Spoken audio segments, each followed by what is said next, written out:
Do you believe that a single voice can save an entire life? What if I told you that in the darkest moment, when everything seemed lost, God still spoke, and it was that voice that prevented a tragedy? This story is not an invention. It's real. It's the kind of testimony that transforms. How many times have you felt alone, with no way out, as if your prayers were reaching the ceiling?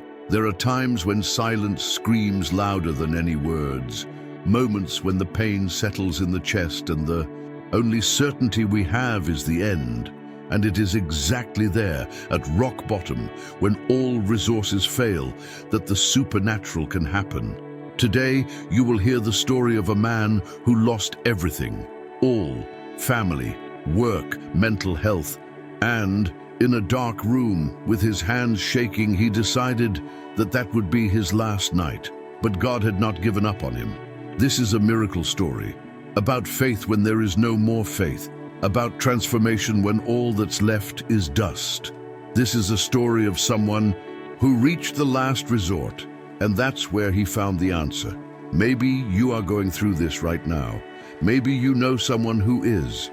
This story is for you, because what you will see here is much more than a report.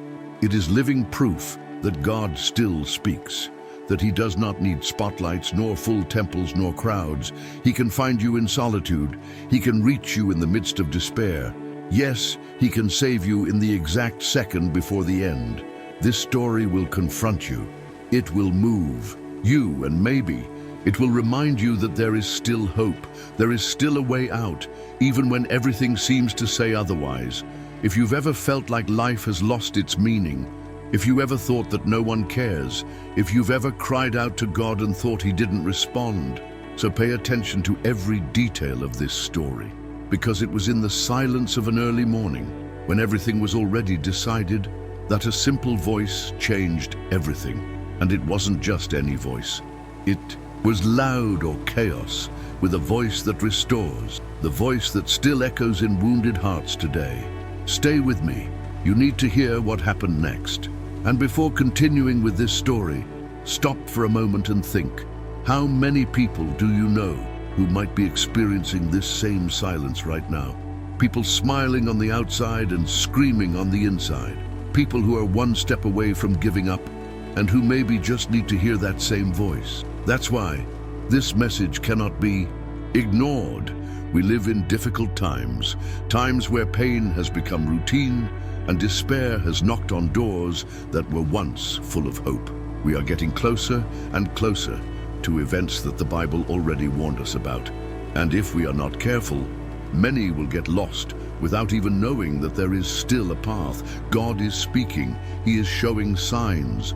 But are we listening, or are we letting the rush and chaos drown out what could save a life? This story is more than a testimony. It's a warning. It's a sign. And that's why you need to help this message reach as many people as possible. Right now, click enjoy and subscribe to the channel.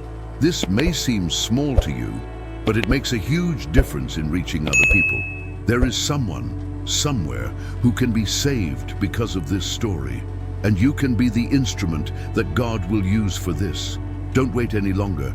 We are living in the last days, and every second counts.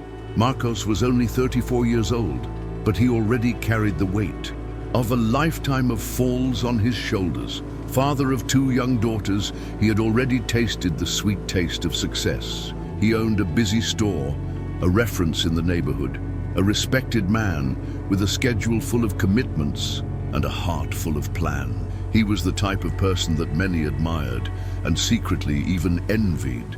The new car, the comfortable house, the united family, the expanding dreams. Everything seemed to be going well until the floor started to give way. First came the late payments, then the loans, the cuts. In a short time, everything that seemed solid turned to dust. The store went bankrupt, debts accumulated, shame knocked on the door, and with it, the feeling of failure.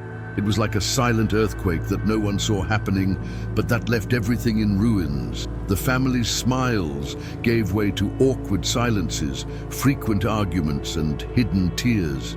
Marriage, which was once her refuge, has become yet another area of conflict. Friends began to disappear, one by one, and the phone, which never stopped ringing, was now only used for billing. Marcos tried to maintain his appearance, pretend to be in control, but inside there was no longer any ground. Self-esteem was the next to collapse. He stopped looking in the mirror. I avoided leaving the house. He spent days locked in his room, with the curtains closed as if he could shut out the world outside. The pain of seeing his young daughters asking for simple things that he could no longer offer hurt. More than any debt, the girls' faces were a living reminder of the man he had been, and the father he thought he could never be again. At some point, the faith he claimed to have began to fall silent. The prayers became short whispers, often interrupted by tears. Marcos asked, "God, why?" But silence seemed to be the only answer. Deep down, he believed in God, but he could no longer feel his presence. Life became a meaningless echo, a sequence of days without color, without purpose, without direction. And it is precisely in this type of void that the enemy works.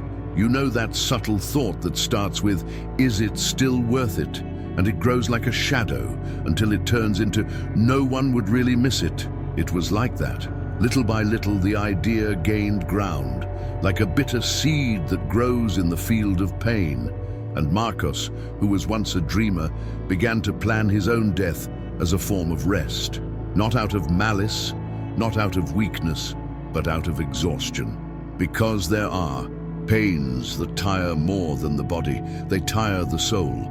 He wrote letters. He thought about the details, chose the day, all in silence, everything hidden. And as he prepared his goodbye, he felt a mixture of sadness and relief. Sadness about leaving her daughters. Relief to finally put an end to the suffering.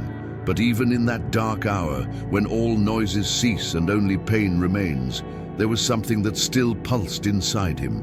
A memory, perhaps. A fragment of faith. A spark that refused to go out completely. And it was this spark that made him murmur, almost voicelessly, one last attempt. "God, if the Lord still hears me, talk to me.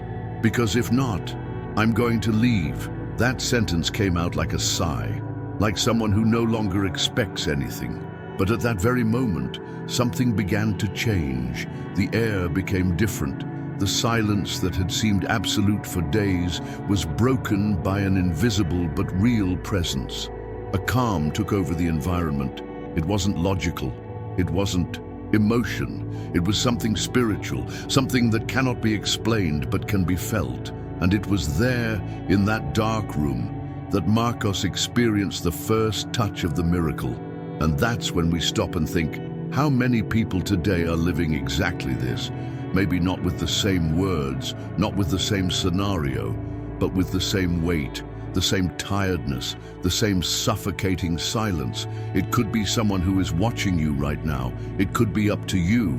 Therefore, this story needs to be spread. Because God still speaks, He still acts, and often He uses stories like this to reach hurting hearts.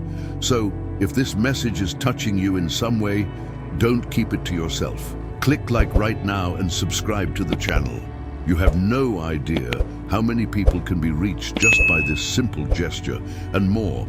Leave it here in the comments if you have already experienced something similar. Have you ever had that moment when you thought you couldn't do it anymore, but God showed up unexpectedly? Share here.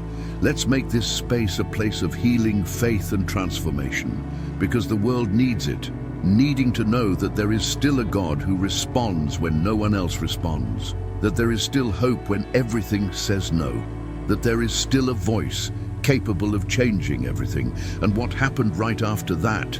You won't believe it. He tried.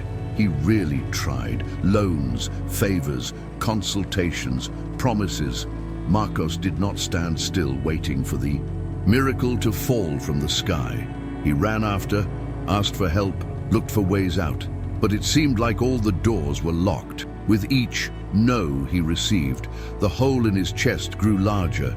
It was as if the world was screaming that he no longer had a place. And the worst was the indifference. People close to him, who had previously praised his achievements, now avoided his gaze. No one wants to be around when pain shows its face, and he felt it every day. The distance, the abandonment, the coldness disguised as silence. The friends he helped back then, who he lifted up in difficult times, were now too busy. Family members said he needed to have more faith, as if this were a little switch that can be turned on from one moment to the next.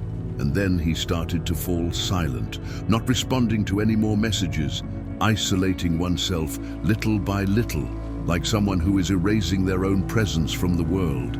Depression doesn't come screaming. It whispers things that at first seem absurd, but that after hearing so much you start to believe. You failed, you're a burden, you'll never get out of this. There were nights and more sleepless nights. Thoughts were confused, and the body, tired of trying so hard to fake strength, began to give in. He lost weight, he lost his taste for food, for music, in your own voice. Time was losing its meaning. Entire days passed, and he no longer knew if it was Tuesday or Sunday. The only sound he heard was his own mind saying, "Get it over with." Desperation became company, a constant weight, as if you had a brick in your chest, and that dark room where he hid from the world became a prison, cold, no color, hopeless. It was there in that charged environment that he made the decision. It wasn't impulsive, it was something thought out, painfully planned. He wrote a letter, not with angry words, but with a calm, almost resigned sadness. He said he loved his daughters, that he was sorry, that he couldn't stand being a disappointment any longer. He said no one was to blame, who just wanted to rest, that I no longer saw any point in continuing, and every word written hurt like a cut, but it also seemed to release. It was the last act of an exhausted man, the end of a road full of failed attempts. That night, while everyone was sleeping, he tidied the room, put some things in order, took a shower. He dressed in his favorite clothes as if preparing for a last date. His hands were shaking, but he was determined. It was as if I had experienced this moment 1,000 times in my mind. The difference was that now it was real. He took the medicine bottle. He looked at the window. He thought at the time. He thought about time. He thought about the relief that would come later. And it was at that exact moment, with his heart pounding and his eyes fixed on the ceiling, that he murmured in an almost lifeless voice, "God, if you exist, talk to me now, because if you don't say anything, tomorrow I'll end everything." This whisper was not a pretty, rehearsed prayer. It was a choked scream from someone who no longer had the strength to cry out. It was a last-minute attempt, an almost faithless appeal, but with enough pain to tear the sky apart. He didn't expect an answer. I didn't expect light. No voice, no signal, but something inside him refused to die in silence. And it was there, in that room, immersed in shadows, that the supernatural began to move. Without warning, no noise, no audience, but with purpose. Can you imagine what goes through someone's mind at that moment? The internal struggle, the mix of fear, tiredness, and confusion, the feeling that everything you tried was in vain. Maybe you've never been to this place, but maybe you know someone who is experiencing this silence right now. This feeling that God is far away, that the sky is closed, that nothing else will change. And that's exactly why this story needs to be told. Because what happened right after the die was simply impossible to explain with human words. And I want to invite you here, right in the middle of this video. Leave it in the comments if you've already reached this point, or if you know someone who has been through this. Sometimes, just by writing, we start to free ourselves from something, and the testimonials in the comments could be the answer someone else is looking for. Maybe someone is reading it now, thinking about giving up, and finds a thread of hope in your words. This is the power we have when we share, when we speak, when we show that we are not alone. Then right here, no fear, shameless, because this space is for that, healing, faith, and transformation. And pay attention, because what happened right after was simply unbelievable. It was exactly 3:17 in the morning. The clock blinked on the nightstand as a reminder that time didn't stop, even when the soul seemed frozen. The room remained completely silent. The city outside slept. Not even the dogs barked. There was only the sound of his own heart, racing, beating hard, as if trying to warn him that something was about to happen. And it was, but not in the way he imagined, not in the tragic and planned way that he had planned in the last few days. What was about to happen would be something so out of the ordinary, so supernatural, that Marcos would never forget. Lying down, still staring at the ceiling, he felt the weight of hot tears running down the sides of his face. He didn't sob. It was a silent cry, almost respectful, as if even the pain understood that it was sacred there. That room, which for so long was a place of emotional death, would at that moment become an altar. And it was exactly at that moment, when he had already given everything, hopes, plans, life, that something completely unexpected happened. There wasn't a sound outside. There was no noise of doors, footsteps, or thunder. No, it was something internal, something that seemed to come from the deepest place of the soul, a voice, but not just any voice. It was unlike anything he had ever heard. She was firm but welcoming, serene but with authority. A voice that invaded the silence like a light that enters through the cracks in the darkness. And she said clearly, without room for doubt, "Marcos, I never abandoned you." In that instant, it was as if time had stopped. He couldn't move. The body froze. The air became thick, but it wasn't fear. It was reverence. It was the clear realization that I was no longer alone in that place. He knew. I didn't need an explanation. That voice wasn't a product of his mind. It wasn't his imagination. It was God. It was the God he thought was silent.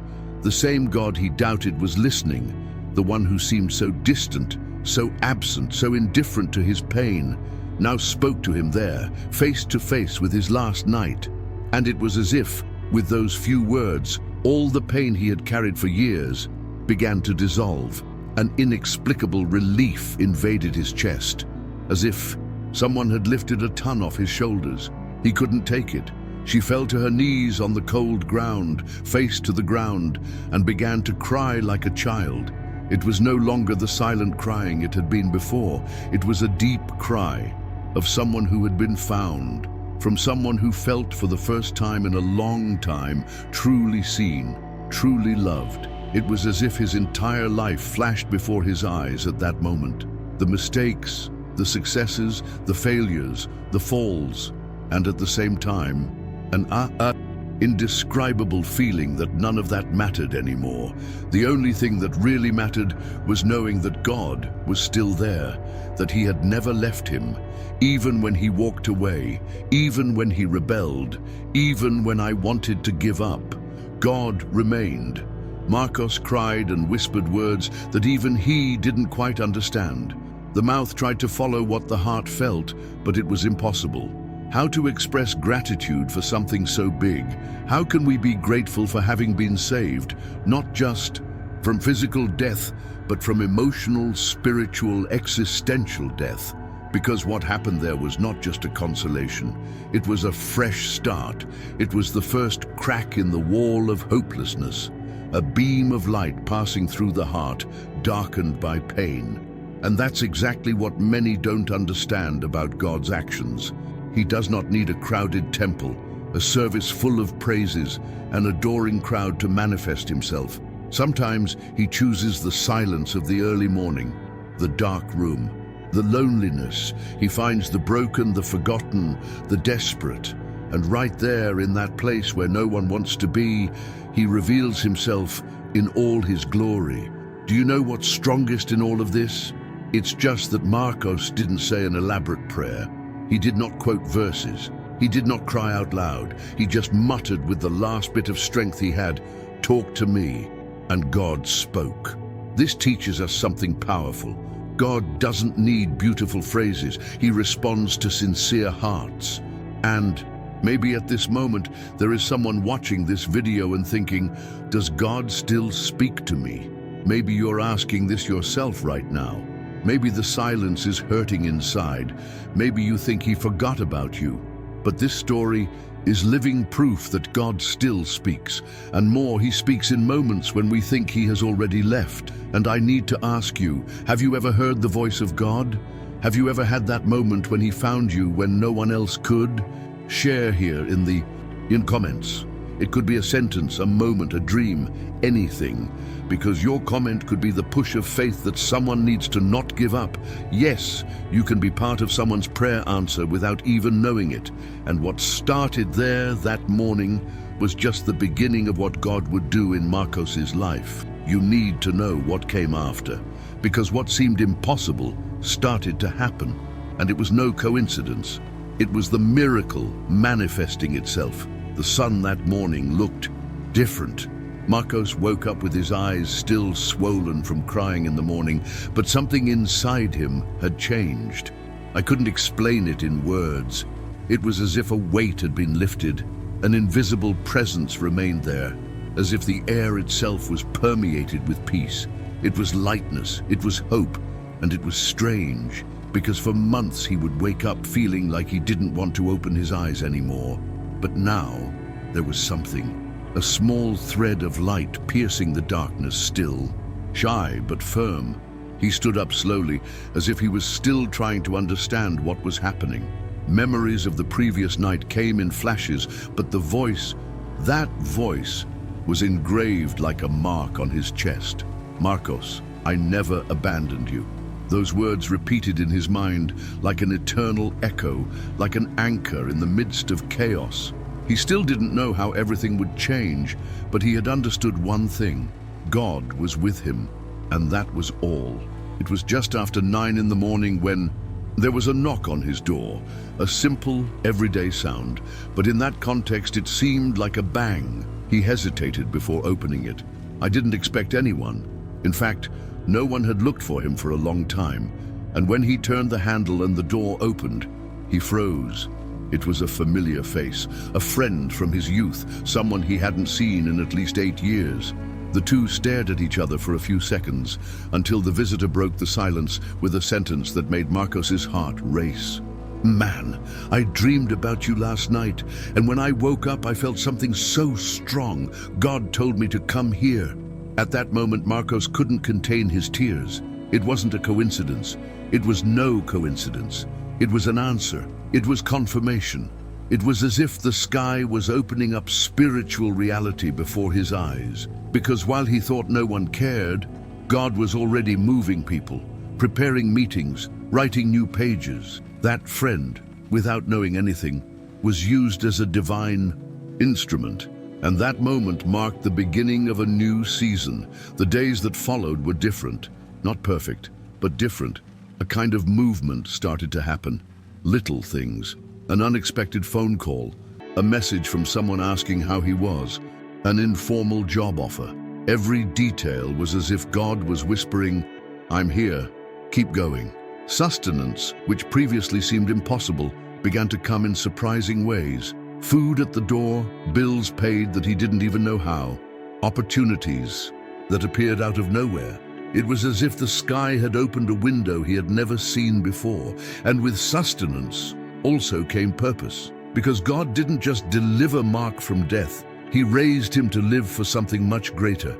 The pain that had crushed him, that had almost destroyed him, now began to turn into testimony. He started talking to other people facing depression. First informally, in online support groups, then in conversation circles, small meetings. When he realized it, people cried when they heard it. Because he didn't speak with theories, he spoke truthfully, with marks, with spiritual authority forged in the fire of pain. Soon, people started looking for him. Can you pray for me? How did you manage to beat that? I'm going through something similar. And each of these questions was, for him, confirmation that God does not waste pain. He understood now that everything he lived, every tear, every dark night, every silence, had a purpose. His life became more than a survival routine. Now it was a mission. It was called, it was ministry. Marcos did not become a pastor, he didn't start a church, but he became an evangelist in the purest sense of the word, someone who brings good news for the broken, for the invisible, for those thinking about giving up. His life became a living letter, read by everyone who needed proof that God still works. He spoke of faith, but not from a place of comfort. He spoke of faith that is born at the bottom, of the well, of faith that is the last rope before the abyss. And something interesting started to happen. The pain that once made him feel ashamed now connected him to people. He was invited to give testimonies. They started calling him to church meetings. Young people looked to him for guidance. Older people opened up to him as they had never done to their own pastors. Because there was something in Mark that could not be manufactured, the anointing that is born of survival. He used to say a phrase that echoed everywhere he went. God didn't save me just to spare me from death. He saved me to teach me how to live. And that became his motto, your mission. He knew that many were still trapped in the same dark room where he had been. He knew that every day, someone somewhere whispered the same prayer he prayed, God, speak to me. And it was for these people that he got up every day, no longer because of the obligation to survive, but for the joy of serving. And look, maybe you're asking yourself now, can God do this to me too? Maybe you think it's too late, that your story no longer has a new beginning, that what you lost can no longer be restored. But look at Marcos's life. Look what God did with someone who was about to give up. And if he did to him, why wouldn't I do it to you too? In fact, tell me something. Have you ever seen God transform a pain into a mission? Have you ever witnessed or experienced a new beginning like this, so unexpected that it could only be him? If so, share it here in the comments. It may be brief. It could just be a verse that left an impression on you, because this space here, this channel, this community is not just about videos. It's about faith. It's about transformation. It's about lives touching other lives. And that's exactly why what happened to Marcos didn't stop there. Because when God begins a work, he goes to the end. What came next was even more surprising, and you need to see it with your own eyes. Today, when Marcos climbs onto an altar, no one imagines that behind that man with his steady gaze, calm voice, and light smile, there is a scar that almost led to his end. People listen to him attentively, sometimes with tears in their eyes, without knowing that years ago, that same man seriously thought about taking his own life, that he was seconds away from disappearing, overcome by pain, shame, the feeling of abandonment. But what makes him so impactful is not just his eloquence or his knowledge. It is the authority of someone who has already been at rock bottom and was lifted up by the hand of God. Marcos's transformation was not just internal, she became visible. Restoration marks are everywhere, in the way he talks, no sparkle in the eyes, in the way he embraces strangers like brothers. Don't be careful with your words. In each gesture, it is possible to perceive that there is something different, something that cannot be manufactured, something that does not come from titles or studies, but from experience with the supernatural, of someone who not only survived, but who was born again, as if he had been rebuilt from the inside, piece by piece, by the Holy Spirit himself. He preaches to crowds, yes, but he also sits on the floor with the little ones. He speaks in pulpits, but also on street corners. Where there is someone hurt, where there is someone saying, I can't take it anymore, he is there, because he knows exactly what it's like to hear that phrase in your chest. And his mission today is to not allow anyone to feel alone like he once felt. God transformed it into a living response, a sign, a lighthouse, a bridge between heaven and those who can no longer pray. And it all started that morning in that whisper, talk to me. And the most impressive thing is that he never forgot. He never tried to hide his past pain. On the contrary, he makes a point of remembering, to count, to show that it is possible to get out of the abyss, that the miracle is not only possible, it is real. If God spoke to me in that dark room, he can speak to anyone. This is the phrase he carries as a flag, a reminder that God's actions are not tied to temples, positions, or ideal conditions. God speaks where no one else enters, acts where no one else believes, restores where only ashes remain. His wife, who almost gave up with him, today smiles by his side. His daughters, who previously lived surrounded by silence, now see him as a hero, not because he was perfect, but because he fought, because he won, because he surrendered to God at the most unlikely moment. The family was healed along with him. The home, once dominated by pain and hopelessness, became a place of praise. The tears gave way to laughter, fear, confidence, shame to spiritual authority. Marcos began to be invited to share his story in churches, conferences, prisons, hospitals, and communities. Wherever someone needs an injection of faith, he is called. And in each place, he tells everything, sparing no details, because he knows that it is in the details that God reveals himself, that when he says he has thought about giving up, there is someone in the audience who can relate, that when he says he heard the voice of God, there is someone there who begins to want to hear it too. And when he finishes, someone almost always comes to him crying, saying, "I needed to hear that today." That's why his story isn't just his. She became everyone who ever thought there was no way out. All who faced long, silent nights. Everyone who has ever said, "God, talk to me," without knowing that he was already listening. Marcos's story became a collective response, a testimony that burns like fire in the hearts of the desperate, a reminder that the end is not the end when God enters history. And if you're here, following this video, maybe you're feeling this right now, that burning in your chest, that desire to believe once again. Perhaps you are not hearing an audible voice as Mark did, but who said that God only speaks with sound? Sometimes he speaks with this video, with this message, with this story that came to you as an answer to a question you didn't even know you had asked. And so, I want to ask you something with all affection and sincerity. Write here in the comments how this story spoke to you. It could be a word, a verse that came to mind, a memory that resurfaced, because your comment could be exactly what someone else needs to see today.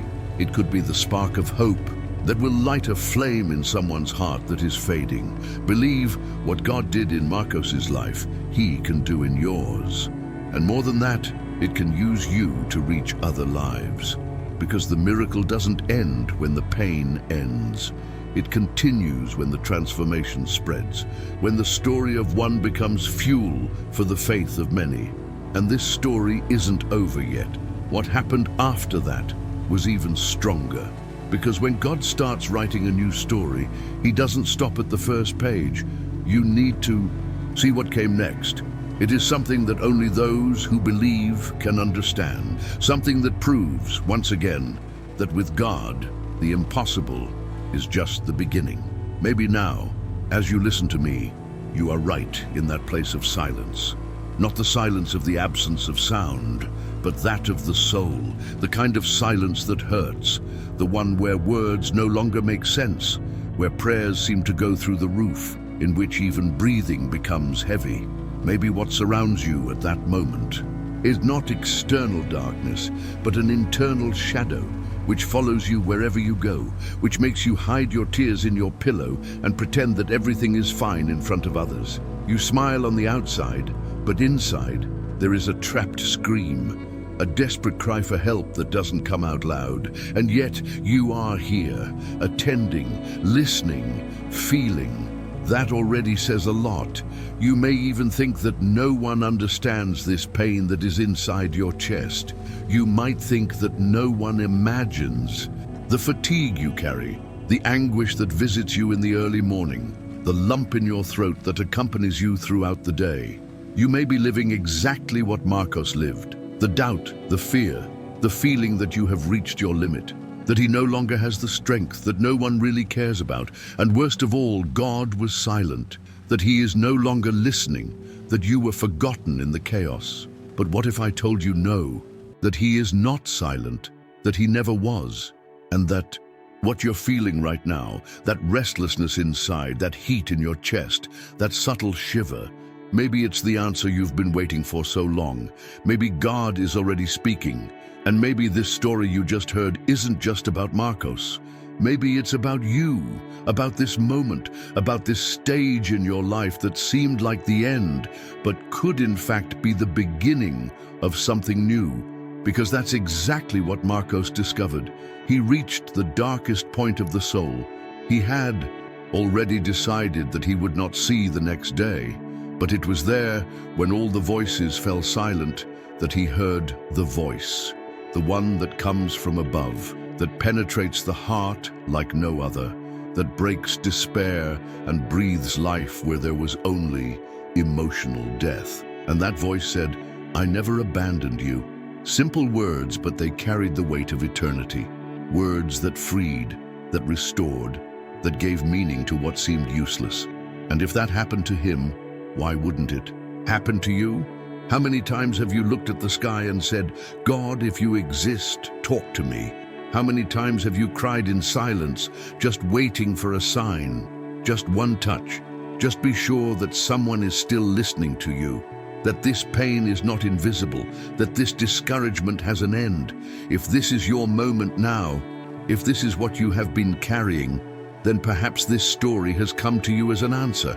Maybe God used this screen, this voice, this video as a channel to reach you, because He knows where you are. He knows His dark room. He understands every tear you couldn't explain. And this is where everything starts to change, because faith is not born when everything is fine. True faith is born in the midst of chaos. It is born when the ground disappears, but the soul still insists on looking up. It is born when you understand that you no longer have strength, but you still have a choice. And the choice you make now could change everything. Choosing to believe that God is still in control, that He still has plans for you, that it's not over, that this fight is not the end, that there is still a purpose. You know, Marcos was never the same after that early morning, not because he became a superman of faith or because all his problems disappeared overnight, but because he learned a truth that he carries to this day. When everyone is silent, God still speaks. This phrase became a milestone in his life, a reminder, a foundation, and perhaps today, this phrase needs to become your foundation too. Have you ever stopped to think about the power of these words? When everyone is silent, and that includes the friends who abandoned you, the family who didn't understand your pain, the world that moved on without noticing your fall. When everyone is silent, the advice stops, the hugs disappear, the messages no longer come. That's when God stands up and says, "Now it's my turn," because He never needed an audience. He never needed applause. God acts in secret, not secret, in the intimate. And when He speaks, it is not with noise, it's with depth, it's with love, it is with grace that He restores even what was considered lost. And if you've come this far, listening to every detail, feeling every word, it's because in some way God is drawing you back, not to condemn you, but to remind you of who you are, to show you that there is a way, and that on this path, He goes with you. Now tell me something, and truly answer it. Have you ever lived in a moment when God spoke when no one else said anything? Have you ever experienced that invisible but powerful touch that made you stand up when everything said it was the end? If you've experienced something like this, share it here in the comments. And if you haven't lived yet, but want to, write that too. Say, "God, I want to hear your voice." Because writing is declaring, it's taking a step, it's releasing faith.